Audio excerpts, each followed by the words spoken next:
Psicólogos Entre Nos, hoy día con una interesante invitada y un interesante tema a abordar. Obviamente recordar que hemos tomado todas las medidas sanitarias de cuidado, autocuidado, manteniendo la distancia, ¿cierto?, establecida por el Ministerio de Salud. También hemos sanitizado nuestro estudio y obviamente la idea es poder cuidarnos, evitar cualquier tipo de contagio, no solamente de COVID, sino que también de cualquier otra enfermedad. Hoy día nos encontramos con Danitza Araneda. Ella es psiquiatra infanto-juvenil, trabaja actualmente en el Hospital Base de Osorno. Danitza, muchas gracias por acompañarnos. Muchas gracias por invitarme, Erla.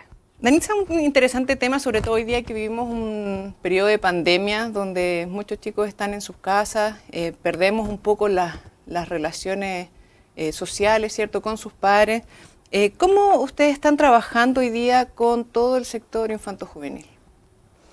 No, la salud mental en general, si uno ha visto la información nacional, es una de las más afectadas en este momento y la que se ha invisibilizado en pos de la pandemia del coronavirus.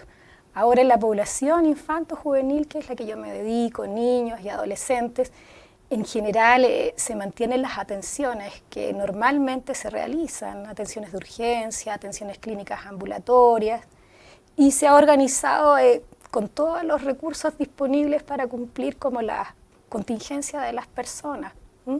Los papás en estos casos, porque yo me imagino que la psiquiatría, bueno, nosotros hemos conversado con hartas profesionales de la salud, y decíamos que el tema de la salud mental hoy día nosotros deberíamos tenerla como quien va a un médico general a hacerse un chequeo anual o algo así, también dedicarnos a revisar nuestra salud mental. ¿Cuáles son los principales motivos de consulta de los niños o jóvenes que recurren a la psiquiatría? Bueno, actualmente uno de los principales motivos de consulta son los cuadros ansiosos reactivos en los adolescentes, con este sistema actual escolar no presencial, que para algunos pudiera ser más relajado desde no presentarse en las clases, pero para otros es tremendamente exigente. Por ejemplo, en los niños que ya son un poquito ansiosos, el exponerse a las plataformas digitales, el tener que realizar guías escolares con tiempos determinados, también ha aumentado su estrés interno y el estrés de las familias. También las mamás, muchas que trabajan desde su casa, ahora además trabajar de pedagogas en la casa, ayudando a los niños. Entonces este estrés intrafamiliar también lo viven, sobre todo los más pequeñitos. Y los que ya desde antes tienen rasgos más ansiosos, se descompensan, se angustian los niños, se angustian las mamás. Ahora en general, esas son las patologías o la sintomatología que más ha consultado en este momento. Y también tenemos poblaciones que siempre han sido un poquito más de riesgo, como los pacientes con trastorno del espectro autista o adolescentes que ya estaban con cuadros depresivos, que en esta época de pandemia se desestabilizan mucho más. Eso es en general lo que uno ve. Ahora hay otras patologías o condiciones médicas más que patologías, como los niños con déficit de atención, con impulsividad, que el ya estar en casa sin poder tener la misma libertad de salir que antes, también los agobia un poco. Principalmente es lo que más se ha visto afectado. ¿Cuál es la principal diferencia entre un psicólogo y el psiquiatra? Esa es la típica pregunta de todos los jóvenes. Bueno, la diferencia, los psiquiatras somos médicos, todos estudiamos medicina. La psiquiatría es una especialidad dentro del área de medicina, así como lo es medicina interna, pediatría, oftalmología. La psiquiatría también es una especialidad que exige 3 años más de formación que ser médico general. Y el médico, al ser médico psiquiatra, está más preparado para las intervenciones farmacológicas. El psicólogo no puede prescribir medicación porque no tiene la formación médica para ello. Y el médico psiquiatra es el responsable de hacer el diagnóstico clínico, ¿ya? Yo siempre les digo a los chicos más jóvenes que es como cuando se resfrían. Generalmente van al médico primero, no van al químico farmacéutico directo a pedirle que les dé el antigripal, porque hay que saber si le va a ayudar, si no le va a ayudar, si es el que corresponde para él, como para hacerles un paralelo y que sea más comprensible, que el psicólogo es el que se dedica a hacer las intervenciones terapéuticas, Pero la primera consulta debería ser el médico para estructurar el plan de intervención que corresponde a cada persona. Esa es como la principal diferencia. El médico diagnostica, el médico prescribe, el psicólogo realiza su labor, que es tremendamente importante, que son las intervenciones terapéuticas, pero ya con un diagnóstico realizado idealmente por el médico psiquiatra. O sea, van unidas las dos terapias. Las dos terapias, es como el obstetra y su matrona. Ah, perfecto. El psiquiatra y su psicólogo. ¿Tú cuánto tiempo llevas trabajando aquí en Osorno? Bueno, yo en Osorno llevo trabajando 10 años, ¿ya? ¿Cuál es? Porque yo me imagino que dependiendo también de la ciudad, digamos, el escenario es diferente en temas de jóvenes, influyen hartas cosas, el clima, el escenario social, ¿cierto? ¿Cuáles son las características principales que, digamos, que distinguen a los jóvenes o niños de Osorno?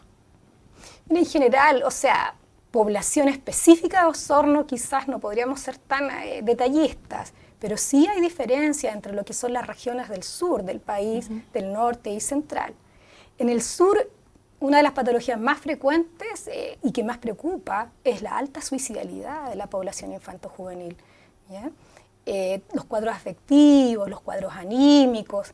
En el norte también hay cuadros afectivos, pero también, por ejemplo, es más alto el consumo, ¿ya?, de sustancias o de drogas.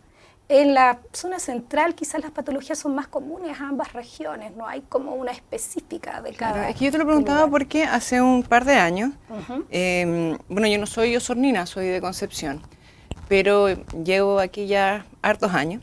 Pero cuando llegué a vivir aquí me sorprendía el tema que tú hablabas de los suicidios, no solamente en los jóvenes, sino que en la población adulta mayor. También. Y investigando me di cuenta que el sur es donde se concentra la mayor tasa de suicidios a nivel nacional. Entonces te lo preguntaba porque ¿cuáles serían estos factores que producen que exista esta mayor tasa de suicidios acá? ¿Qué podría influir? Pues yo me imagino que igual son múltiples, pero ¿qué podría influir o estar influyendo ahora?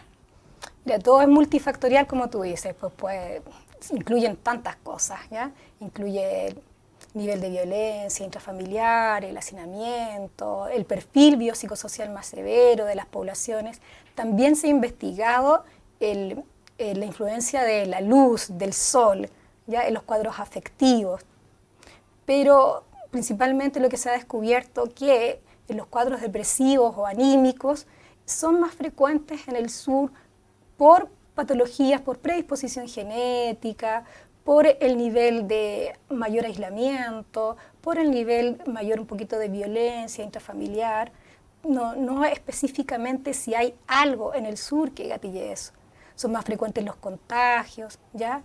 Es decir, un adolescente que está ya inestable, que tiene amigos que se han quitado la vida, ¿ya? También se habla de eso. Tenemos poblaciones como específicas, descritas y estudiadas en algunas regiones del país, como en Coyhaique o Aysén u otras, donde hay altos niveles de suicidalidad. Ahora, la causa específica es difícil de determinar, ¿ya? Es difícil. Hoy día nosotros, bueno, tú hablas de los cuadros ansiosos que se ven fomentados ahora, como donde los chicos están en las casas, clases online. ¿A qué debería poner atención un papá, por ejemplo, con sus hijos para ver si es que el niño está pasando por alguno de estos cuadros o si en qué momento decir, chuta, mi hijo necesita ayuda de algún profesional en esta área? Bueno, son varias cosas que los papás tienen que tener presente, pues, acorde a las edades. Por ejemplo, si su hijo desde antes ya estaba en atención psicológica o en atención médica, poner ojos si se está aislando más, si tiene problemas del sueño, si tiene alteraciones del apetito, si participa o no participa de las actividades de la familia, conversaciones, el compartir, generalmente ese tipo de cosas. Si se aísla mucho, si está muy frágil, muy irritable, ¿ya? Si ya le preguntan los papás, ya le está ladrando la respuesta, algo pasa ahí, hay más irritabilidad. ¿Y cómo saber si es que porque, a ver, lo he escuchado en algunas mamás, yo no soy mamá, no tengo esa fortuna, pero lo he escuchado en algunas mamás que dicen, no, mi hijo ha llevado esta pandemia súper bien porque está en la casa, lleva desde, no sé, lleva 3 meses en la casa, por ejemplo, pero ni siquiera echa de menos a sus amigos. Entonces yo me cuestiono si eso en realidad está bien, que no eche de menos a sus pares, porque no tiene relación con ellos. ¿Cómo sabemos dónde está el equilibrio? ¿En qué momento el niño chuta puede que a lo mejor se vea bien, pero eso no es acorde a su edad? ¿Cómo lo distinguimos? En general, sí, si uno escucha eso, hoy está muy cómodo en la casa, está feliz, está todo el día en el computador. Un sueño cumplido para los que juegan y eso. Depende. Ahí, en general, echar o no echar de menos los amigos es relativo, porque si uno se pone a evaluar a cada niño, mantienen el contacto social permanentemente. Los adolescentes no es solo la relación directa, está la relación a través del WhatsApp, de las redes sociales. Entonces, generalmente están en contacto con los pares, ¿ya? No es que no están en contacto presencial con los pares. Ahora, ¿cuándo poner ojo? Cuando ya no conversa con los amigos, ya empieza a invertir demasiado tiempo más allá de la plataforma digital escolar en los juegos electrónicos, empiezan a alterarse sus ritmos biológicos, empieza a ponerse más irritable, más que echar o no echar de menos, porque el contacto con los pares, los jóvenes hoy en día los mantienen a través de las redes sociales y a través del contacto directo. Bueno, son una generación que nació con el teléfono, el computador. Exacto. De siempre. Tú mencionabas el tema de los juegos electrónicos. Hoy día hay jóvenes o niños que le están dedicando muchísimas horas del día a los juegos, en realidad.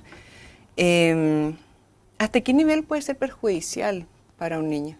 Porque como tú dices, mantiene el contacto social, pero también se aísla un poco del mundo, porque está ahí pendiente, o sea, los papás, hoy día he escuchado muchos amigos y colegas que se enojan porque dicen, ni nos escucha cuando le decimos algo. Entonces, ¿hasta qué punto eso puede ser bueno? ¿Cuándo ponemos ese límite? Que quizás ahora en esta contingencia había que separar lo que es clases online de lo que es juego electrónico, ¿ya? Ahora, en general, lo que recomienda la Sociedad Chilena de Pediatría y de Psiquiatría son 2 horas de exposición a juego electrónico al día. Pues eso igual puede generar una adicción, ¿no? Sí, pues si no es controlada, están las ciberadicciones descritas en los juegos electrónicos. Están descritas, pero ya empieza uno a tener más síndromes de abstinencia u otras cosas.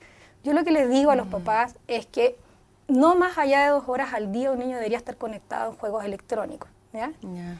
No más allá de eso. Ahora es difícil a veces para los padres imponer normas en el coronavirus, en la pandemia actual, si nunca se impusieron antes. No es quizás el momento de imponer estructuras, pero no más allá de 2 horas al día de exposición a juegos electrónicos. Qué complicado, porque claro, decimos no pusimos el límite antes. Exacto. Hoy día los niños lo necesitan como para mantenerse entretenidos, digamos, porque también a los papás les cuesta como generar dinámicas que a los chicos los mantengan más entretenidos. Pero tampoco, pero evitar que eso signifique posterior una causal de daño, que genere una adicción, como conversábamos, o cualquier otro tipo de conflicto en los jóvenes. O sea, es bien difícil lograr ese equilibrio. Ahora,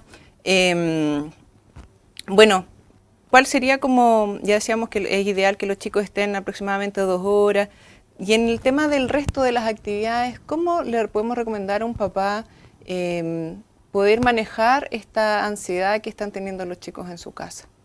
¿Qué tipo de actividades podríamos generar como para poder ayudarlos en ese proceso? O sea, yo lo que le digo a los papás en general cuando van a la consulta o de psicoeducación, cuando uno le preguntan, que traten de hacer un horario con los niños. Primero, si el padre está agobiado y angustiado, difícilmente va a poder calmar al que está en la casa menor, ¿ya? Sino con tranquilidad, establecer un horario, que el niño conserve sus rutinas, que no se levante el adolescente a las 12 del día a almorzar y es su día, que se levante en la mañana temprano, si no tiene clases a las 8 de la mañana, como hay algunos colegios en general que mantienen ese horario escolar, 9 de la mañana, que de 9 a 12 lo ordene, haga sus actividades escolares. En la tarde dejar un espacio determinado para los juegos electrónicos, para conectarse, y posteriormente actividades en familia, ¿ya? dejar un espacio para la conversación, pero eso también va a que el padre se preocupe de sus propios espacios destinados a la conversación, ¿ya? Que sepa ahí marginarse de la actividad laboral que tiene en la casa o de lo que trae desde afuera y dedique ese espacio a compartir. Mira, idealmente en psiquiatría infantil tenemos como una máxima que es cómo medir el tiempo como papá que estoy dedicando a los niños, cómo saber. Entonces, ¿qué tiempo de calidad? Porque... Exacto. Entonces yo les digo, mira, del 100%, si el 80% del espacio con los hijos está destinado a compartir, estamos bien. Pero si pasa y solo un 20% a corregir. Ahora si pasamos el 80% del tiempo corrigiendo las conductas que nos parecen disruptivas o problemáticas, tenemos que darnos una mirada y ver qué estamos haciendo, a qué nos dedicamos, a corregir permanentemente o a dedicar ese espacio a compartir con los hijos. ¿Cómo limitar los juegos electrónicos? ¿Cómo limitar las redes? Participando, conociendo, jugando con el niño, viendo de qué se trata, en qué está, con quién se conecta, con quién comparte. No desde la sanción impositiva restrictiva, ¿ya? Es mucho más funcional entender, participar, conocer y desde ahí ver cómo voy a limitar esa actividad si está siendo dañina para el niño o el adolescente. Qué difícil el rol de los papás, encuentro yo hoy día. ¿Cómo lo hacen ustedes para trabajar en conjunto? Porque me imagino que cuando un niño llega a alguna consulta, el niño solo no puede avanzar si no tiene apoyo de su círculo más cercano. ¿Cómo trabajan ustedes con ese círculo? ¿También los citan a estas sesiones? ¿Se le dejan tareas? ¿Cómo funciona eso? En general, la consulta del niño y el adolescente es con la familia, ¿ya? Es con la familia, involucrando a la familia en el proceso terapéutico, en la atención médica. Gran parte de las intervenciones la dedica a psicoeducar a los padres. Lo mismo que estábamos conversando, son las mismas preguntas. ¿Cómo le puedo poner límites?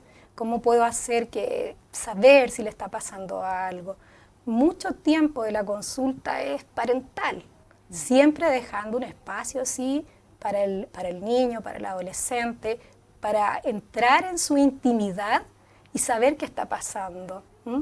Los niños generalmente develan mucho de sus síntomas en la consulta médica, pero también involucrando a los padres como los mayores protagonistas en el tratamiento del niño y del adolescente.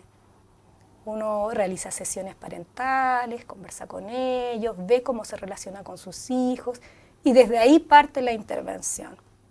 Pero ¿qué pasa cuando este apoyo no está? Te lo pregunto porque podemos tener casos de niños, por ejemplo, con depresión infantil o temas ansiosos, pero que no tenemos esta ayuda en la casa o tenemos algún trastorno del vínculo de apego y que es bien difícil poder trabajarlo.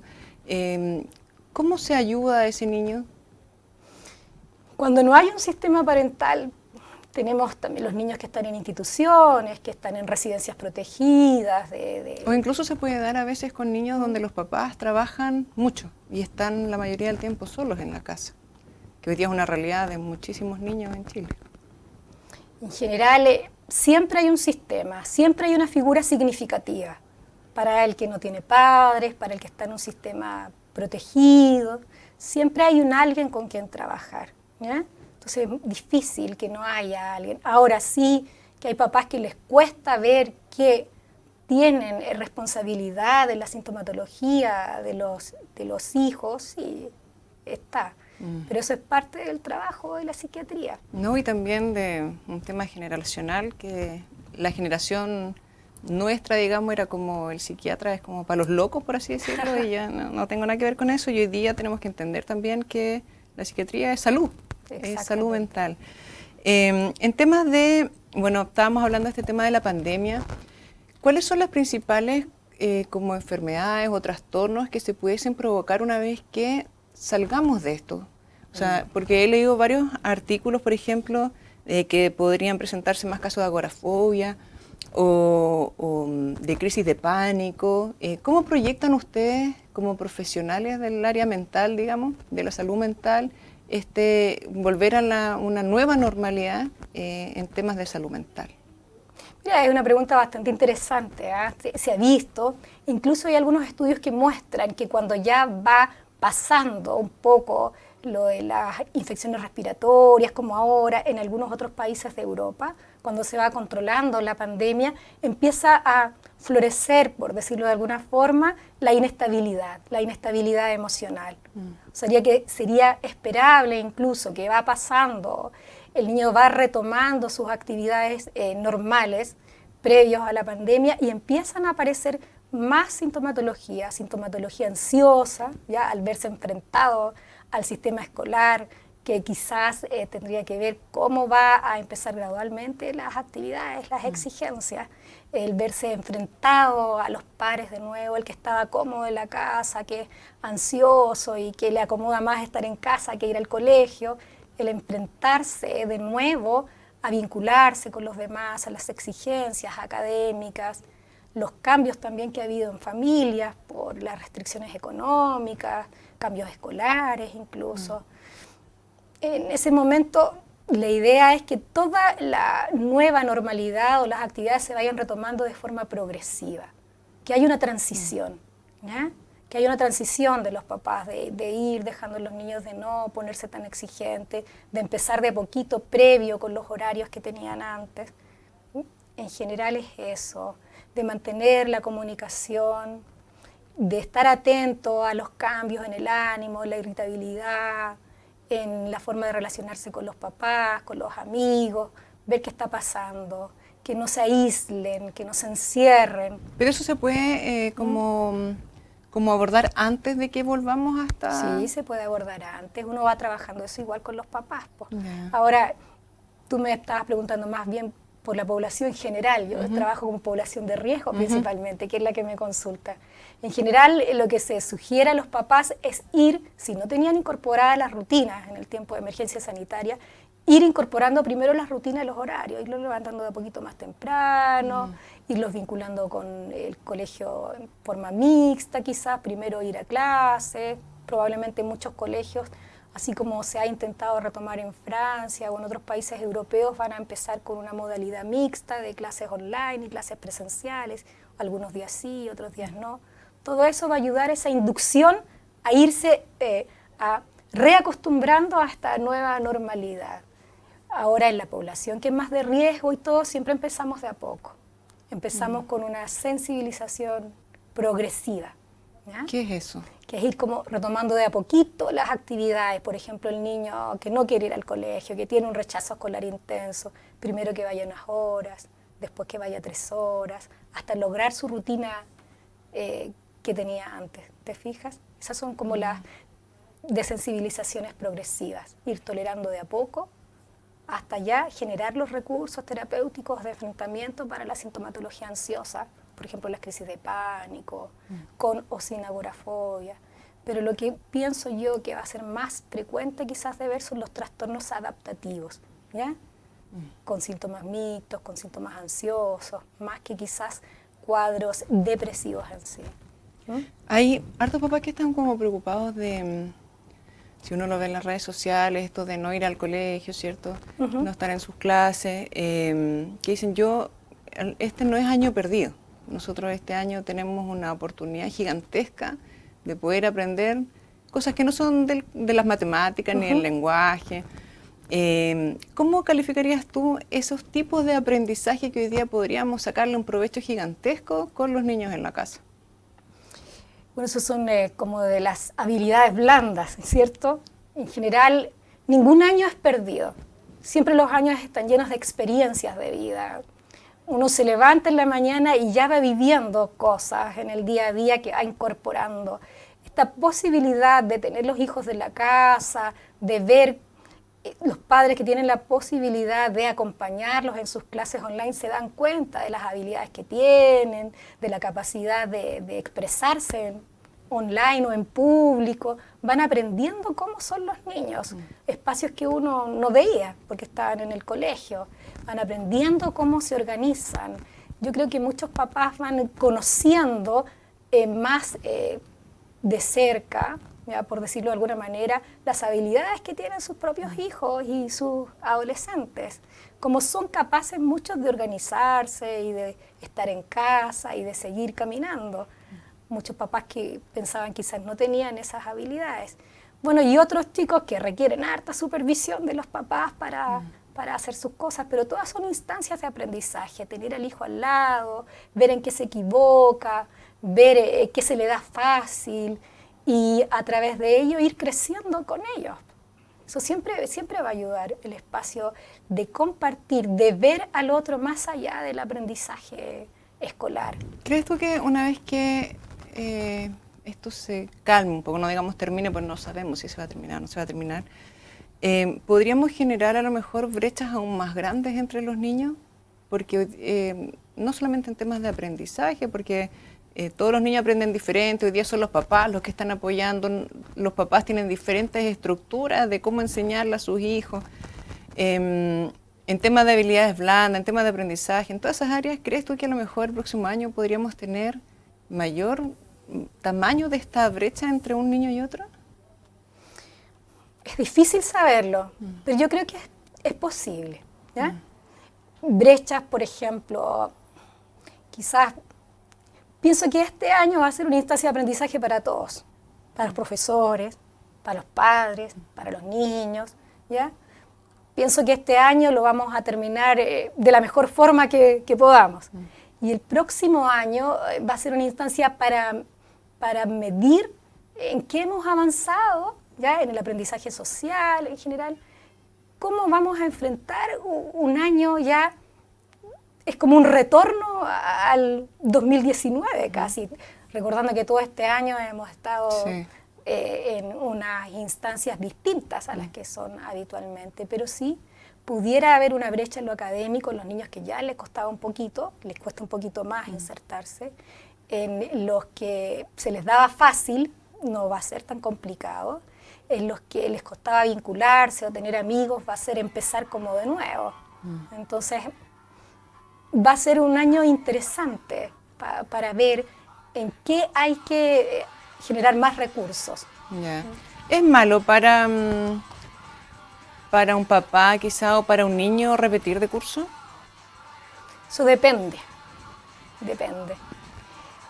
El repetir, siempre me preguntan a mí y algunos papás, pero con los niños más pequeños, ¿será bueno que repita, que lo haga de nuevo el otro año?